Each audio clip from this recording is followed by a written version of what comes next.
Hello and welcome to Diversity, a show brought to you by the East Hampton Anti-Bias Task Force. I'm Andrew Visconti and I will be your host today together with two guests.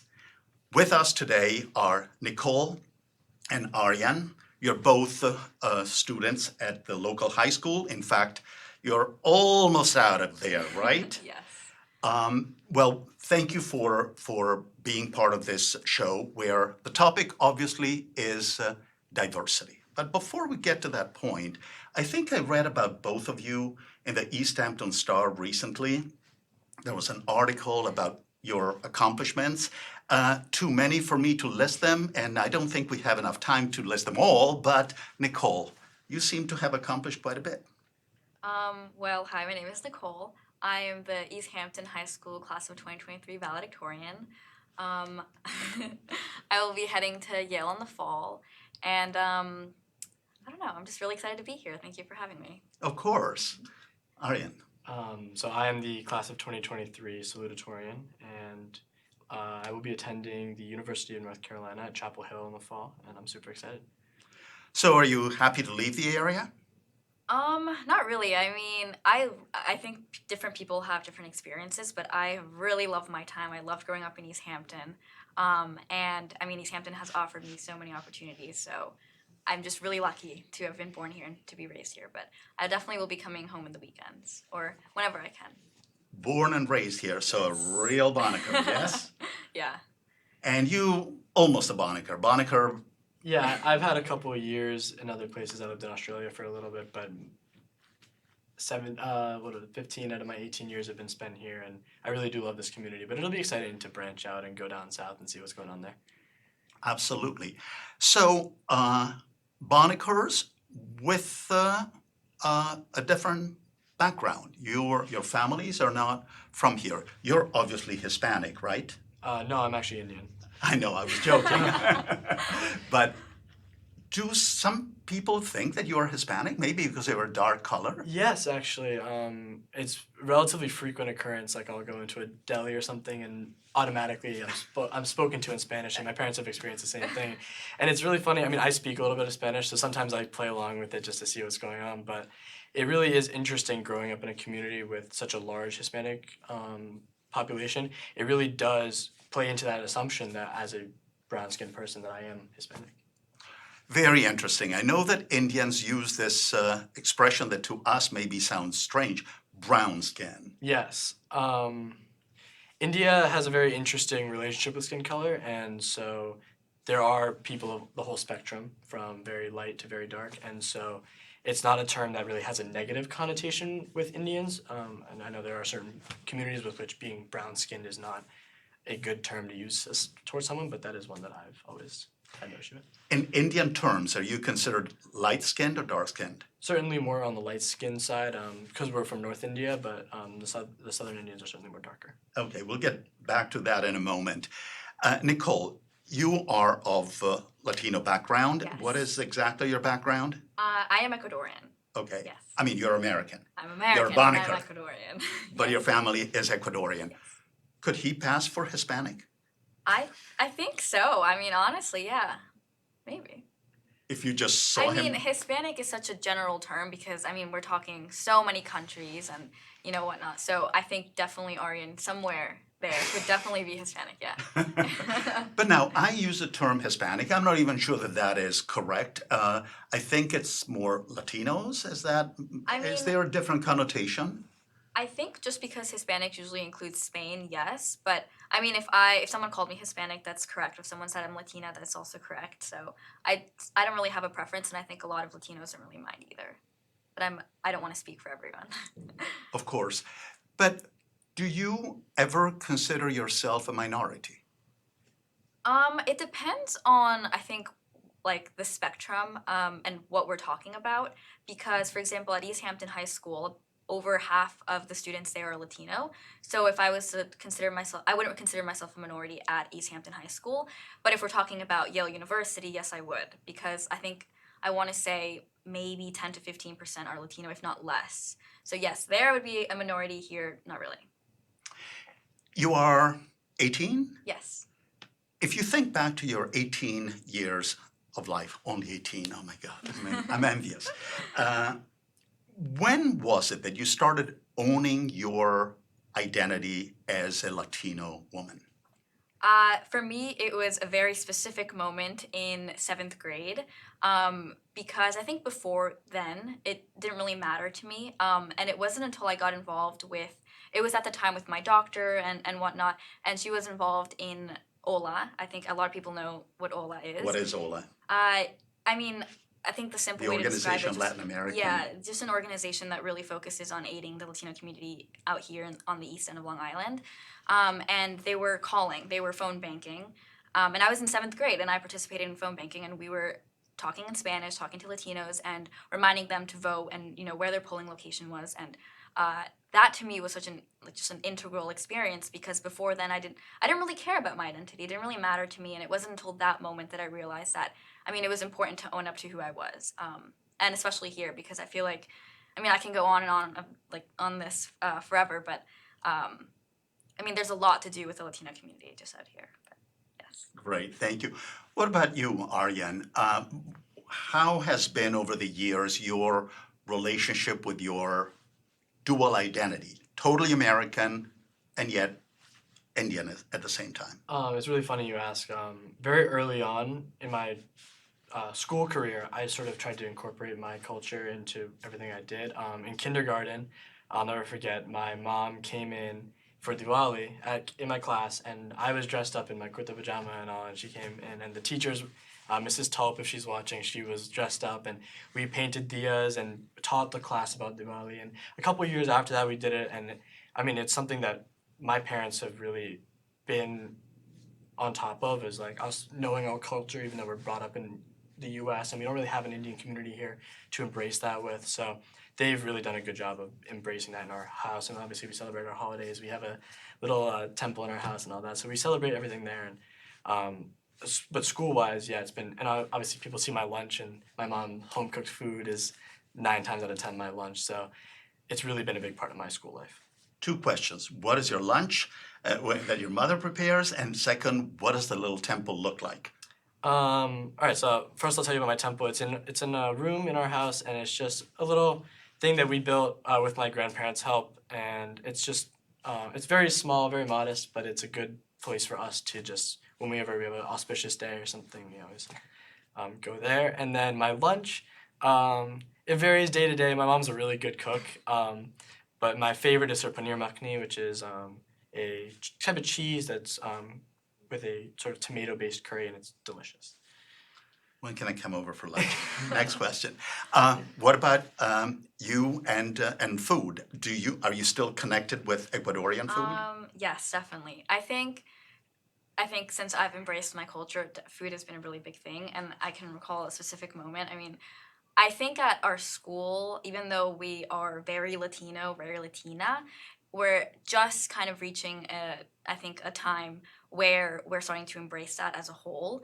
And so this year, for example, at our Battle of the Bonnickers, which is our girls soccer fundraiser, we had our moms, meaning Ecuadorian moms, cook food, and it was a sellout. It was amazing. And we were actually asked back for a possible day, where the end of the year carnival for the entire school.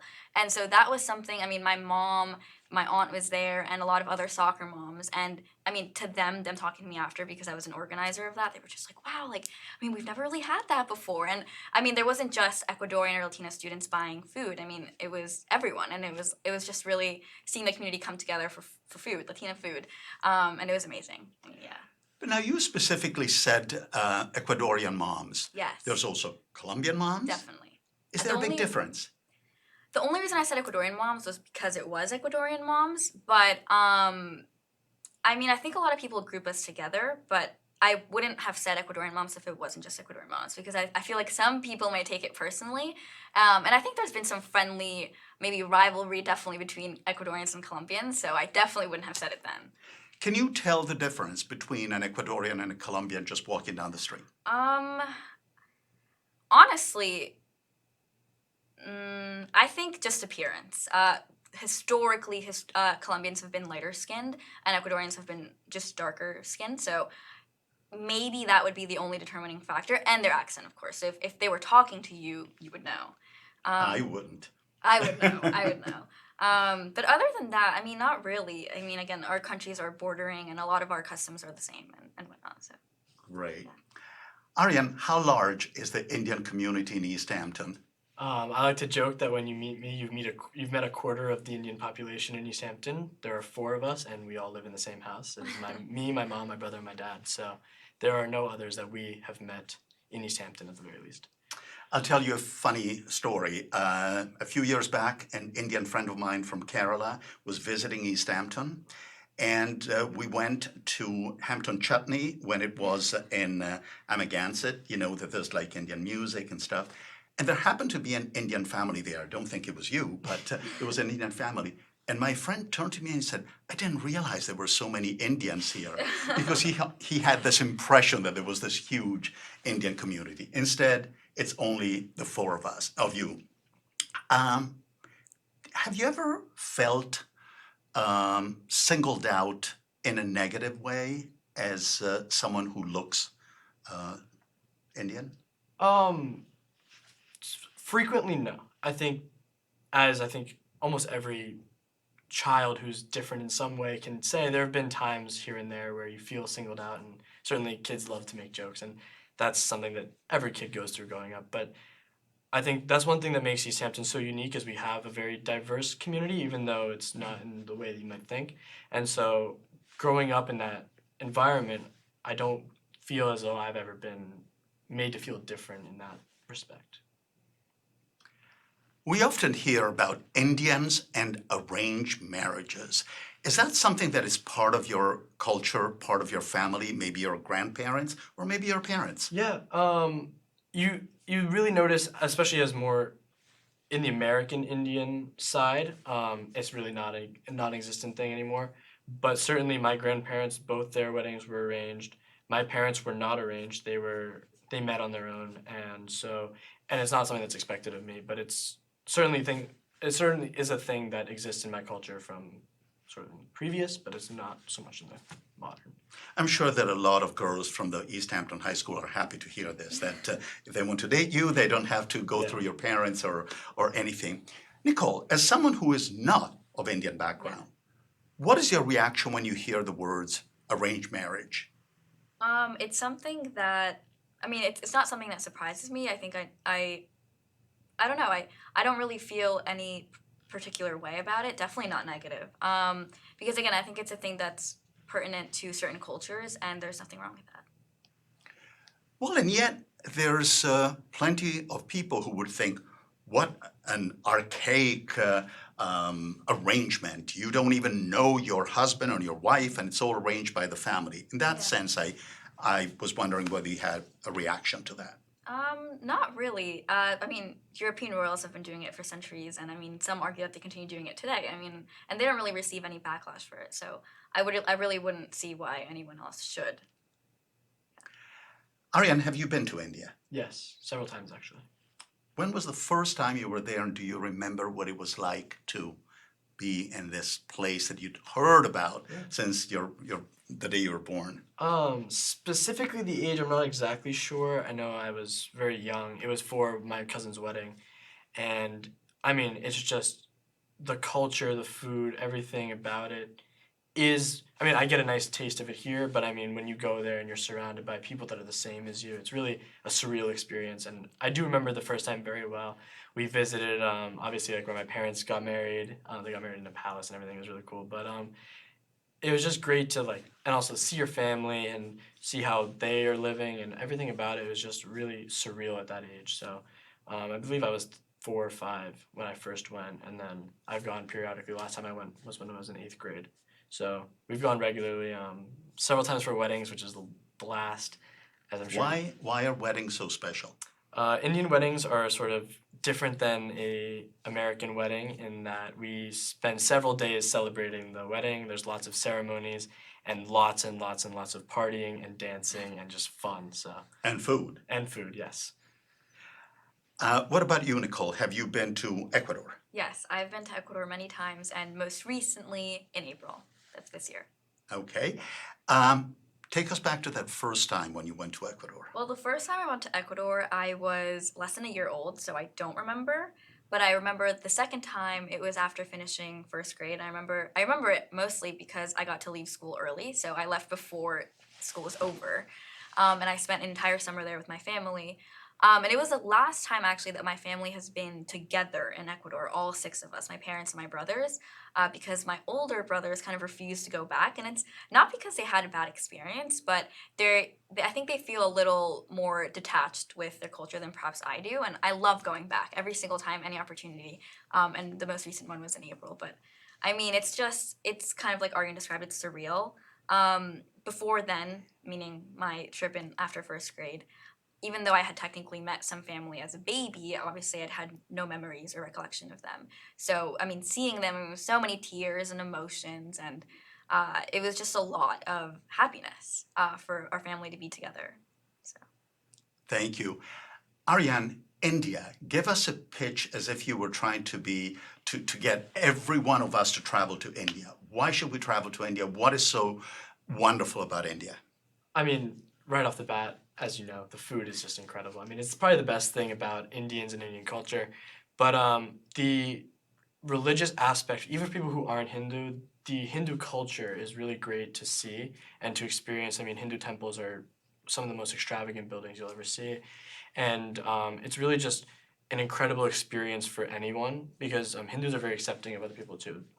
There's no sort of object of sort of transitioning people into our religion. It's sort of you believe what you want to believe, and that's your message is going to get where it needs to go, kind of thing. So it's really a great experience for anyone. It's not one of those cultures where you have to abide by its rules, and the people are so nice, and everything about it is just a great experience for any tourist.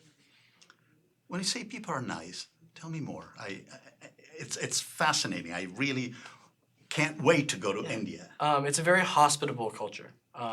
Everyone wants to bring you into their home and really accept you, and whoever whether you're in a hotel or something, you'll find people that love the fact that you're indulging in our culture, and it's just walking down the street, you'll find the nicest people, and they're just ready to help you and all that. So, and of course, be careful. It is a country that has plenty of not so great things about it too, but certainly an experience that every person who goes there will come back feeling much more uplifted and much more enriched. Did you grow up in the Hindu religion? Yes, I did. Okay. What about you? Tell us why we should go to Ecuador and what you love about that country. I mean, it is beautiful. You'll be driving from a town to another town and you'll look outside and you're looking off a mountaintop. I mean, Ecuador is very mountainous, and then we also have the Galapagos Islands. I mean, anything nature related, Ecuador is your place. But also the culture and the community is amazing, and just like in India, everyone's very accepting, and we actually have a sizable expat community in Ecuador, especially in Quito. And I mean, you'll see like the older ladies walking around in their traditional polleras, and you'll see street vendors and whatnot. And then we are also pretty famous for our big markets. I mean, you walk in and it's just, I mean, I have no words. So yeah, Ecuador is definitely a place to visit. And I mean, just recently I heard that Dr. Soriano went to Ecuador and he loved it. And he's the East Hampton Middle School principal. So yeah. Wonderful. And something that perhaps you did not think that it was all that great about India? The unfortunate thing is that India has a very large population, more so than it can handle. So there is a large percentage of people who are unfortunate and in poverty. And so just seeing people in certain living conditions it hurts to see people struggling. I mean, you'll see kids in the streets and all that, but aside from, it's more like just looking at it from a humanitarian, you go there and you see, it's tough to watch. And it makes you want to try to do something? Yeah, certainly. I mean, there are lots of charities that are doing really great work that I support, and I have. Actually, just recently, I went to a similar situation in Guatemala, and with Build On, and we built a school, or started building a school in a village called. It's named after a saint from their sort of respective culture, but there's a lot of good work that's happening, but there's certainly a long road before it's any better. Tell us about Build On. Build On is an organization that works in several countries to help build schools because education is the single most effective way to end cycles of poverty. And so this year, every year East Hampton High School makes a team and we go on a trek with Build On to a country that applies for and gets approval for one of our schools. And we go there and we spend a little over a week in a village working on a school. We actually just got updates yesterday. It's coming along really well. And we basically built the foundation of a school that's one day going to help educate males and females equally. That's one of their conditions. It has to be equal boys and girls. Any sense of how much longer it's going to be before the school is done? On average, or just an estimate, I would say 8 to 10 more months, and I think it'll be fully running, yeah. And you were behind a fundraiser, right? Yes, that entailed our entire team raising over $70,000 for this project. And you achieved the goal? Oh, yes, we actually blew it out of the water. Wow, Yes. wonderful. It was with the help of the East Hampton community. I mean, people came together donating massive amounts of money for us, so it was really great. Nicole, I believe that you at one point were involved with immigration. Yeah. Tell us about the experience you had in that Well, field. I think not recently, but I think once I kind of honed in on what my interests were, I mean, I think just coming of age, really. And with my identity as a Latina woman, just aiding the Latino community in any way that I could was very important to me.